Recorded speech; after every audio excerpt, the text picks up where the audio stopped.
திருவாரூர் மடப்புரம் தட்சிணாமூர்த்தி சுவாமிகள் என்று பெயர் பெற இருக்கக்கூடிய அருணாசலம் ஒவ்வொரு ஊராக சென்று கொண்டே இருக்கிறார். எல்லா ஊரும் அவருக்கு சொந்த ஊர். அப்படியே போகிற பொழுது நீடாமங்கலம்னு ஒரு ஊருக்கு போகிறார். அவர் வாழ்க்கை நிகழ்ச்சிகளை நாம் கொஞ்சம் கொஞ்சமாக சிந்தித்து கொண்டிருக்கிறோம். நீடாமங்கலத்திலே ஒரு ஆத்து படுகை, ஒரு சிறுவன் குளித்து கொண்டிருக்கிறான். குளித்து விட்டு எழுந்தான். இந்த சாமி அந்த பக்கம் போனார். இந்த சிறுவன் அந்த சாமியை பார்த்து ஒரு கும்பிடு போட்டான். ஏதோ அவனுக்கு மனசுக்குள்ள தோன்றிற்று. திடீர்னு ஒரு பாம்பு அந்த சிறுவனை துரத்த தொடங்கிற்று. சாமிக்கு உடனே தெரிஞ்சுது. அப்படி திரும்பினார். நல்ல பிள்ளையை தீண்டாதே போ. அவ்வளவுதான். நல்ல பிள்ளையை தீண்டாதே. சாமியுடைய கட்டளை பாம்பு கட்டுப்பட்டது. வள்ளற்பெருமானார் பெயரை சொன்னால் பாம்பு கட்டுப்படும் என்பார்கள். அது மாதிரி சாமி சொன்னவுடனே பாம்பு கட்டுப்பட்டது. அந்த பையன் போய்விட்டான். அதே ஊரில் இன்னொரு நிகழ்ச்சி நடந்தது. இன்னொரு சிறுவன் சாமியை பார்த்தான். சாமி கூடவே வந்தான். திடீர்னு என்ன சொன்னா, எங்கள் வீட்டுக்கு போகணும், எனக்கு பயமா இருக்கு. சுவாமி அந்த மரத்தை பார்த்தார். மரத்திலே ஒரு ஜடாமுனி. அதுக்கு எல்லாரும் பயம். ஜடாமுனியை ஒரு பார்வை பார்த்தார். இந்த சிறுவனை வீட்டில் கொண்டு போய் விட்டுவிடு. ஜடாமுனி பையனுடைய அப்பா மாதிரி மாறிற்று. அப்பா கையை பிடித்து அழைத்து கொண்டு போக, இந்த சிறுவன் மகிழ்ச்சியோடு போக, வீட்டுக்கு போய் பார்த்தா வீட்டில் ஒரு அப்பா உட்கார்ந்து இருக்கார். அப்புறம்தான் தெரிஞ்சுது யாரோ நம்மை அழைத்து வந்தவர்கள். ஓடி வந்து பார்த்தார். சாமியை காணவில்லை. அருணாசலம் பறந்து விட்டார். எந்த ஊர்லையும் நிற்கிறது கிடையாது. கால் போன போக்கில் போய்கொண்டே இருக்க வேண்டும். திருநீலப்பாடின்னு ஒரு ஊர். திருநீலப்பாடியிலே நம்முடைய அருணாசலத்தினுடைய பூர்வாசிரமத்து தம்பி நமசிவாயம், அவர்தான் காசிக்கு போனவர். வந்து அந்த நீலப்பாடியிலே ஒரு சாமியாராக இருக்கிறார். இப்போ அவருக்கு பேரு நமசிவாய சுவாமின்னு பேரு. ஒரு பெரியவரிடத்திலே சிவஞான போதம் பாடம் கேட்கிறார். சிவஞான போதம் மெய்கண்டார் அருளியது. சிறந்த சித்தாந்த நூல். சைவ சித்தாந்த சாத்திரங்களுக்கு தலைமை தாங்கக்கூடிய தகுதி பெற்றது சிவஞான போதம். மெய்கண்டார் அருளியது. சிவஞான போதத்துக்கு விளக்கம் சொல்லிக்கிட்டு ஒரு பெரியவர் இருக்கிறார். நம்ம அருணாசல சுவாமி அந்த இடத்துக்கு போயிட்டார். போன உடனே அந்த பெரியவர் இவரை பார்த்தார். இவன் தீட்சை இல்லாதவன், இவன் அனுஷ்டானம் இல்லாதவன். சாமி அதெல்லாம் ஒன்றும் செய்கிறதே இல்லை. சித்தம் போக்கு சிவம் போக்கு.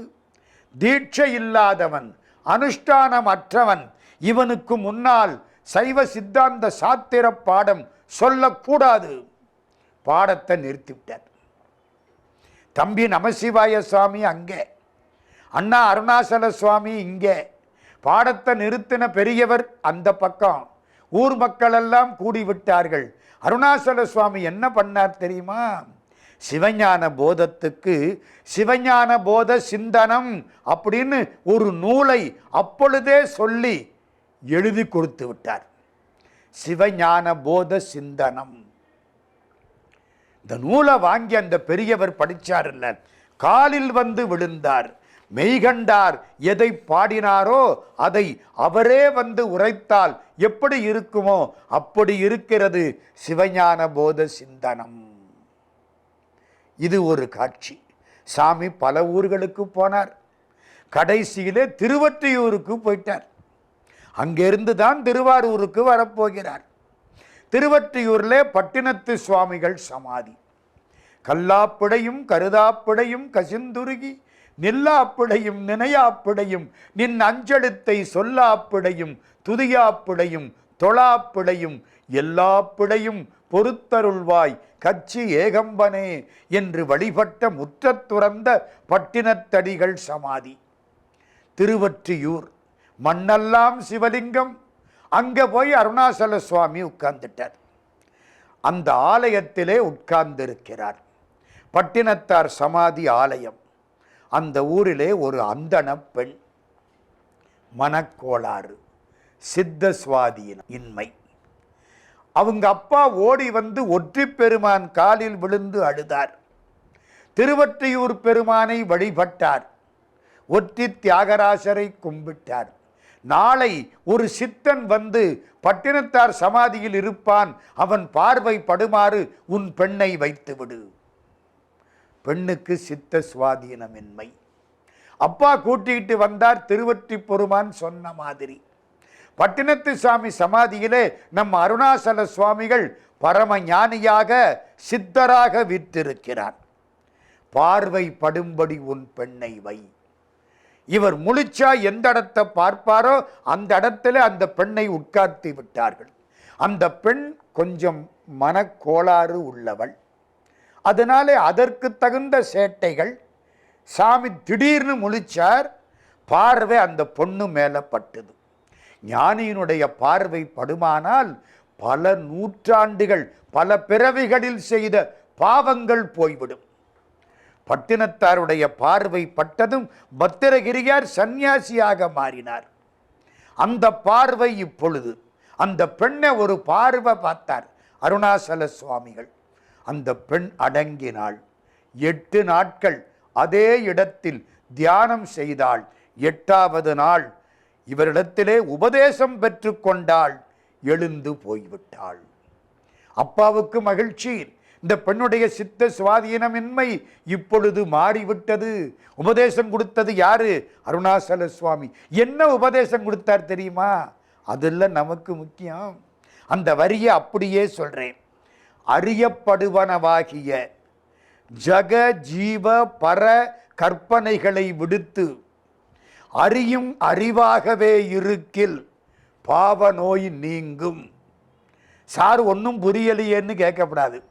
திரும்ப சொல்றேன். அறியப்படுவனவாகிய ஜக ஜீவ பர கற்பனைகளை விடுத்து. நம்ம என்ன பண்றோம்? உலகத்தை பத்தி நினைக்கிறோம், இல்லை நம்மளை பத்தி நினைக்கிறோம். அப்பப்போ கொஞ்சம் கடவுளை பத்தியும் நினைச்சுக்கிறோம். இந்த நினைப்புகள் 3 நம்மளுக்கு இருக்கு. உன்னை பற்றிய நினைவு, உலகத்தை பற்றிய நினைவு, இதையெல்லாம் விட்டுவிடு. இதையெல்லாம் அறியக்கூடிய அறிவு எதுவோ அந்த அறிவாக மாறிவிடு. இதையெல்லாம் அறியக்கூடிய அறிவாக மாறினால் பாவநோய் நீங்கும்.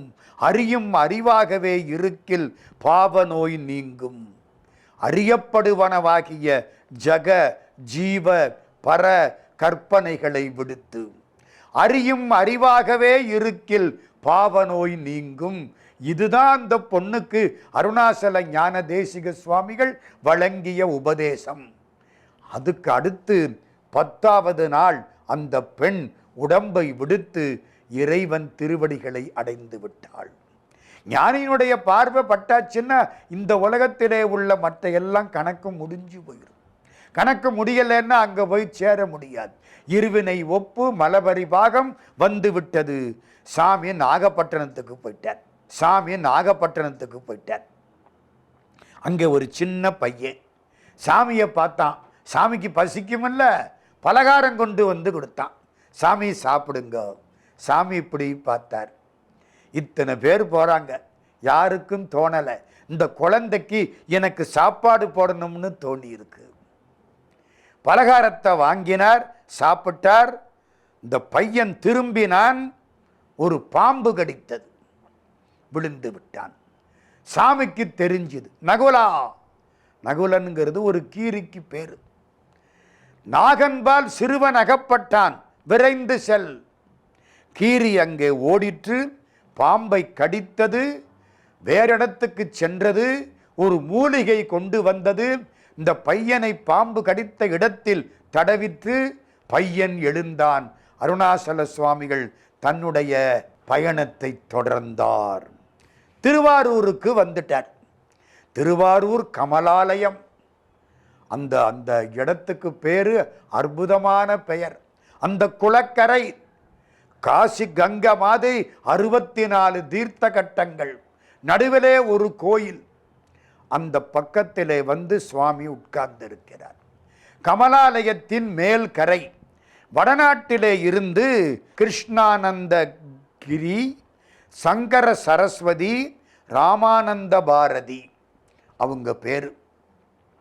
3 பேரும் வந்தார்கள். கூட்டமெல்லாம் அவங்கள பார்த்துக்கிட்டு இருக்கு. நம்ம சாமி ஒரு ஓரத்தில் கீழக்கரையில் உட்கார்ந்து இருக்கார். மேல்கரையில் அவங்க இருந்தாங்க. சாமி கீழே வந்துட்டார். கீழ்கரையில் இவர் படுத்திருக்கிறார்.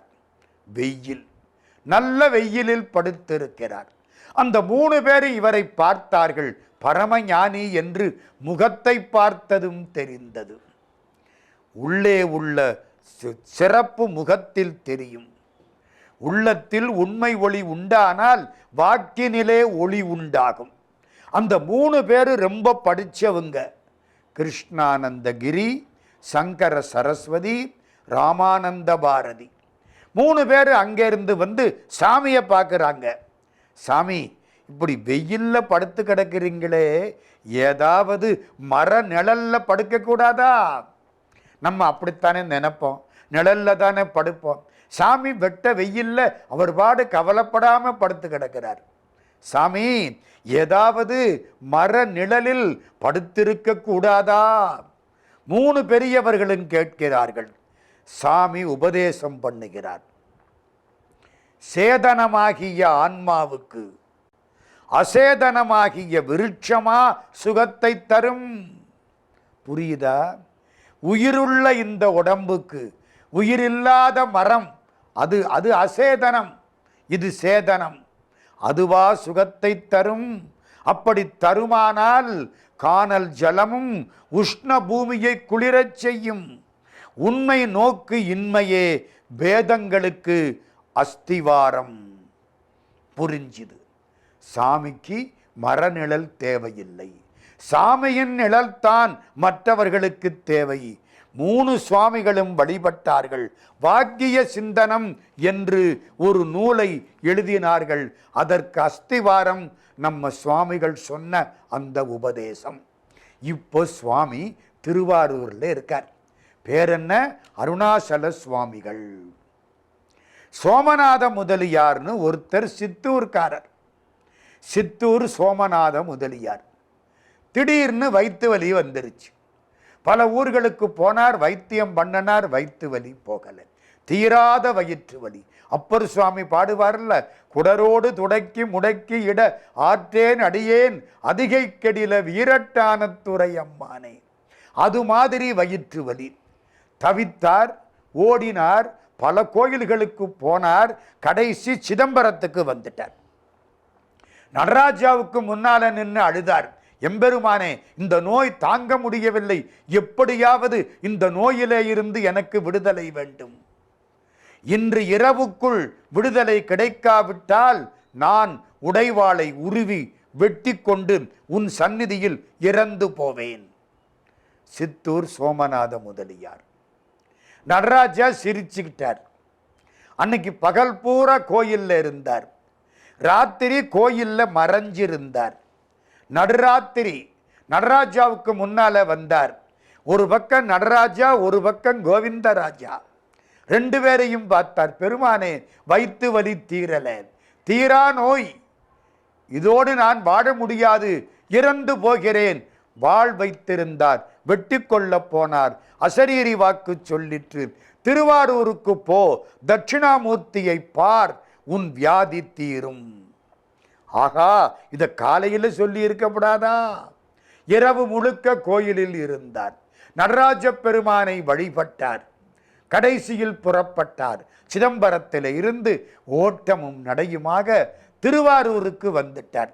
நம்ம சோமநாத முதலியார் கோயிலுக்குள்ள போயிட்டார்.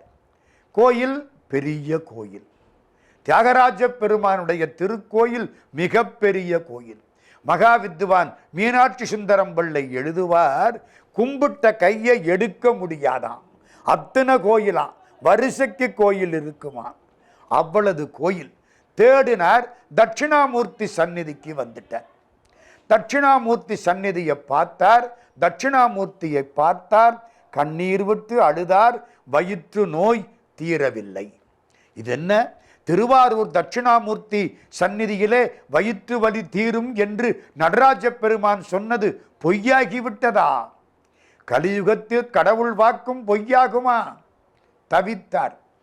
வெளியில் வந்தார். எல்லோரிடத்திலும் கேட்டார், இங்கே தட்சிணாமூர்த்தி சந்நிதி இதுதானே? ஆமாம். உங்களுக்கு என்ன வேண்டும்? இந்த வயிற்று வலி தீர வேண்டும். அப்படியா? பக்கத்தில் போங்க, மடப்புறம்னு ஒரு பகுதி இருக்கு, அங்கே ஒரு சந்நியாசி இருக்கார், நிர்வாண சந்நியாசி, விபூதியை அள்ளி போட்டு கொண்டு உட்கார்ந்திருப்பார். அவருடைய திருவருள் நோக்கம் கிடைக்குமானால் உங்கள் நோய் போய்விடும். ஓடி வந்து பார்த்தா யார் வீட்லையோ சாப்பிட்டு எச்சி இலை போட்டிருக்காங்க. நம்ம அருணாசல சுவாமி அந்த எச்சி இலையில உள்ள சாதத்தை எடுத்து சாப்பிட்டுக்கிட்டு இருக்கார். சன்னியாசிங்கிறவன் அப்படித்தான் இருக்கணும். அப்படியெல்லாம் பார்த்தா நம்ம ஊரில் யாருமே சன்னியாசியாக இருக்க மாட்டாங்க, எல்லாம் ஒன்றுதான். இவர் பக்கத்தில் வந்தாரா, இப்படி பார்த்தார். அவர் திரும்பினார். என்ன நடராஜா அனுப்பிச்சாரா? யாரு கேட்கிறா? அருணாசல சுவாமி. இவருக்கு புரிஞ்சு போச்சு, நடராஜா அனுப்பிச்சாரா. அந்த காலத்தில் என்ன செல்லா இருந்துச்சு? ஒன்றும் கிடையாது. மனசுதான். கடவுளோடு பேசிக்கொண்டிருக்கக்கூடிய சித்தர்கள். நடராஜா அனுப்பிச்சாரா? ஆமா, இந்தா சாப்பிடு. அவர் சாப்பிட்ட எச்சி சாதம் அதை கொடுக்க சோமநாத முதலியார் அதை வாங்கி வாயில போட்டு சாப்பிட, இப்ப எப்படி இருக்கு? நல்லா இருக்கு. கொஞ்சம் தண்ணி குடி. தண்ணி குடிச்சார். வைத்த தடவினார். குன்ம நோய் தீராத வயிற்று வலி தீர்ந்து விட்டது. சாமி, நீங்க அருணாசல சாமி இல்ல, நீங்க தான் தட்சிணாமூர்த்தி. கல்லாலின் புடையமர்ந்து நான்மறையார் அங்க முதல் கற்ற கேள்வி வல்லார்கள் நால்வருக்கும் வாக்கிறந்த பூரணமாய் மறைக்கப்பாலாய் எல்லாமாய் அல்லதுமாய் இருந்ததனை இருந்தபடி இருந்து காட்டி சொல்லாமல் சொன்ன தட்சிணாமூர்த்தி குருநாதன் நீங்கள் தான். காலில் விழுந்துட்டார். அதில் இருந்து நம்ம அருணாசல சுவாமிக்கு அந்த பேர் மாறி திருவாரூர் மடப்புறம் தட்சிணாமூர்த்தி சுவாமின்னு பேர் வந்து விட்டது. திருவண்ணாமலை பேரு அருணாசலம், அப்பா அம்மா வச்ச பேரு. சோமநாத முதலியார் கூப்பிட்டது தட்சிணாமூர்த்தி. அதனாலே இவருக்கு பெயர் திருவாரூர் மடப்புறம் தட்சிணாமூர்த்தி என்று ஆயிற்று. இந்த வாசல்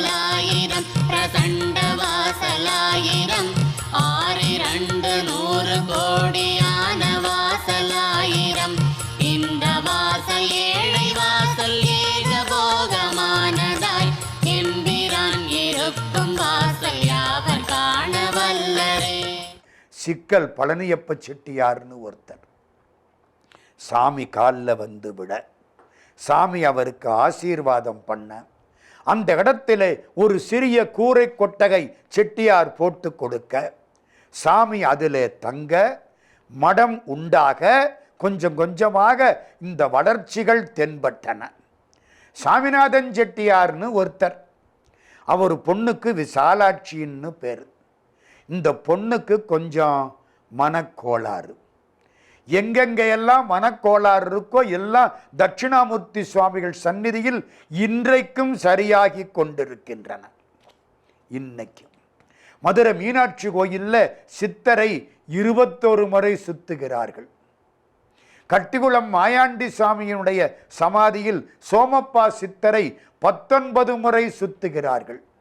திருவாரூர் வடப்புறம் தட்சிணாமூர்த்திகள் சமாதியில் இன்றைக்கும் 19 முறை சுத்தி வந்து மனக்கோளாறு தீர்ந்து போகிறது. நம்ம சுவாமிநாதன் செட்டியார் பொண்ணு பேரு விசாலாட்சி, மனக்கோளாறு கொண்டு வந்து சாமிக்கு முன்னால நிறுத்திவிட்டார். சாமி தவத்தில் இருந்தவர் முழிச்சார். என்னடி வேணும், என்னடி வேணும்? எப்பவுமே ஞானிகளுடைய வார்த்தை அப்படித்தான் இருக்கும். நம்மளை மாதிரி எல்லாம் அவங்க பேச மாட்டாங்க. எப்பவும் கடவுளோடு கலந்திருப்பவர்கள். என்னடி வேணும், என்னடி வேணும்? அந்த பொண்ணு திரும்பிற்று. உன் அடி வேணும், உன் அடி வேணும். அவ்வளவுதான், சரியா போச்சு. எனக்கு என்ன வேணும்? உன் திருவடி வேண்டும், குருநாதனுடைய திருவடி வேண்டும். திருவடி கிடைக்குமானால் வேற ஒன்றும் தேவையில்லை. அப்பர் சுவாமிகள் தலையிலே ஆண்டவன் திருவடி வைத்த பொழுது அப்பர் அடிகள் மகிழ்ச்சியாய் பாடுகிறார். நினைந்துருகும் அடியாரை நைய வைத்தார், நில்லாமே தீவினைகள் நீங்க வைத்தார். சினந்திருகு களித்துரிவை போர்வை வைத்தார். செழுமதியின் தளிர் வைத்தார். சிறந்து வானோர் இனந்துருவி மணிமகுடத்து ஏறத்துற்ற இன மலர்கள் போது அவிழ்ந்து மதுவாய் பில்கி நனைந்தனைய திருவடி என் தலைமேல் வைத்தார். நல்லூர் எம்பெருமானார் நல்லவாறே. திருவடி கிடைச்சது. இணையார் திருவடி என் தலைமேல் வைத்தலுமே துணையான சுற்றங்கள் அத்தனையும் துறந்தொழிந்தேன். மாணிக்க வாசகர் பாடுறார். இவர் என்ன கேட்டார்? என்னடி வேண்டும். அந்த பொண்ணு என்ன சொல்லிற்று? உன்னடி வேண்டும், உன்னடி வேண்டும். நிறைய காட்சிகள், நிறைய செல்வாக்கு. சாமி அன்போடு வந்தவர்களை ஆதரிப்பார். கொஞ்சம் ஆணவத்தோடு வந்தவர்களிடத்திலே எதையும் வாங்கி கொள்ள மாட்டார். கடைசியில் 1837 ஆண்டு ஆவணி மாசம் 12ஆம் தேதி புதன்கிழமை எல்லாரையும் கூப்பிட்டார், உட்கார வச்சார். அந்த பகுதி அதிலே ஒரு கோயில் மாதிரி கட்டினார். கீழே சமாதிக்கான ஏற்பாடு. அந்த பகுதியிலே சுவாமி அன்னைக்கு 1837 ஆவணி மாசம் 12ஆம் தேதி புதன்கிழமை மத்தியானம் 12 மணி சாமி போய் உயிரோட சமாதியில் உட்கார்ந்தார். அது ஜீவ சமாதியாக ஆகிற்று. உத்தர நட்சத்திரம் ஆவணி மாசம். இன்றைக்கும் சான்றோர்கள் அங்கே சென்று வழிபாடு செய்து கொண்டிருக்கிறார்கள். மடப்புறம் தட்சிணாமூர்த்தி சுவாமிகளுடைய ஆலயம் இன்றைக்கு புதுப்பிக்கப்பட்டிருக்கிறது. அதற்கு பின்னால் பல மகா சன்னிதானங்கள் வந்து அந்த சன்னிதானத்தை காப்பாற்றி கொண்டிருக்கிறார்கள். இன்றைக்கும் திருவாரூருக்கு போகக்கூடிய பெருமக்கள் மடப்புறம் தட்சிணாமூர்த்தி சுவாமிகளுடைய சமாதிக்கு போய் வழிபாடு செய்து, அங்கே சண்முகானந்த சுவாமின்னு பின்னாலே வந்த ஒரு புண்ணியவான், செட்டிநாட்டைச் சேர்ந்தவர், நிறைய கோயில், அந்த கோயில் அமைப்பாக கட்டி பல ஏற்பாடுகளை செய்து பலரும் தங்குவதற்கும் வழிபாடு செய்வதற்கும் ஏற்பாடு செய்திருக்கிறார்கள். அனைவரும் சென்று வழிபாடு செய்கிறார்கள். சித்தர்களுக்குள் மிக சிறப்பாக இன்றைக்கும் போற்றத்தக்கவராக விளங்குபவர் மடப்புறம் தட்சிணாமூர்த்தி சுவாமிகள்.